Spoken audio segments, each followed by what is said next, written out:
আশা করি সবাই ভালো আছেন। ডাক্তার অনেক সময় বলেন একটা প্রস্রাব পরীক্ষা করিয়ে আনুন, কিন্তু আমরা অনেকেই জানি না এই সাধারণ ইউরিন টেস্ট আমাদের অনেক শরীরের গুরুত্বপূর্ণ তথ্য দিতে পারে। আজ আমরা এই ভিডিওর মাধ্যমে জানবো 1 নম্বরে প্রস্রাব পরীক্ষা আসলে কি, 2 নম্বরে কেন এই টেস্ট করানো হয়, 3 নম্বরে ইউরিন রিপোর্টে কোন প্যারামিটারগুলি জানা যায়, 4 নম্বরে কোন লক্ষণগুলি থাকলে ইউরিন টেস্ট করাতে হয়। চলুন শুরু করা যাক। প্রথমে জানবো ইউরিন টেস্ট কি। ইউরিন বা প্রস্রাব পরীক্ষা হলো এক ধরনের ল্যাব টেস্ট যেখানে আপনার প্রস্রাবের রং, গন্ধ, উপাদান এবং ব্যাকটেরিয়া উপস্থিতি বিশ্লেষণ করা হয়। এর মাধ্যমে বোঝা যায় শরীরে কোনো সংক্রমণ, কিডনির সমস্যা, ডায়াবেটিস, অন্যান্য অসুস্থতা আছে কিনা। ইউরিন টেস্টের প্রধান 3 ধরনের হয়। ফিজিক্যাল টেস্ট রং, গন্ধ, ঘনত্ব ইত্যাদি দেখা যায়। Chemical test glucose, protein, ketone body ইত্যাদি পরীক্ষা করা হয়। মাইক্রোস্কোপি টেস্ট লোহিত রক্তকণিকা, সাদা রক্তকণিকা, ব্যাকটেরিয়া ইত্যাদি দেখা যায়। 2 নম্বরে কেন ইউরিন টেস্ট করানো হয়। ইউরিন টেস্ট করানোর প্রধান কারণগুলি 1 নম্বরে ইউরিনারি ট্র্যাক ইনফেকশন চিহ্নিতকরণের জন্য। প্রস্রাবে জ্বালা, বারবার প্রস্রাব হওয়া, দুর্গন্ধ হলে এটি খুবই করা জরুরি। 2 নম্বরে কিডনির সমস্যা ধরা পড়ে। কিডনিতে প্রোটিন বা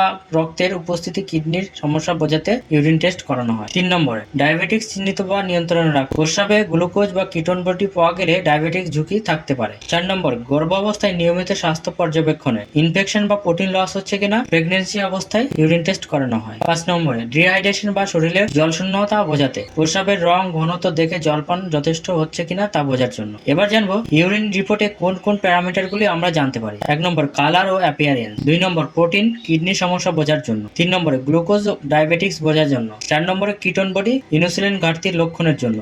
রক্ত, এটা রক্ত ইউরিনের মাধ্যমে পাস হচ্ছে কিনা তার জন্য। স্পেসিফিক গ্র্যাভিটি বা পিএইচ, প্রস্রাবের গঠন বোঝাতে সাহায্য করে স্পেসিফিক গ্র্যাভিটি এবং পিএইচ। অনেক সময় ইউরিন কালচার টেস্টও করতে বলা হয়, যা ব্যাকটেরিয়ার ধরন বুঝতে ইউরিন কালচার করা হয়। 4 নম্বরে জানবো কোন লক্ষণগুলি থাকলে ইউরিন টেস্ট করাবেন। 1 নম্বরে যখন প্রস্রাবে জ্বালা পুরে অনুভব করা হয় তখন করাবে। 2 নম্বরে বারবার প্রস্রাব পায় কিন্তু অল্প অল্প। 3 নম্বরে প্রস্রাবের রং অস্বাভাবিক বা দুর্গন্ধ হয়। 4 নম্বরে গর্ভাবস্থায় নিয়মিত চেক আপ করার জন্য করতে হয়। 5 নম্বরে কিডনির সমস্যা বা ডায়াবেটিক্স থাকলে ইউরিন টেস্ট করানো হয়। তা বন্ধুরা, প্রস্রাব পরীক্ষা ছোট মনে হলেও এর গুরুত্ব অনেক বড়।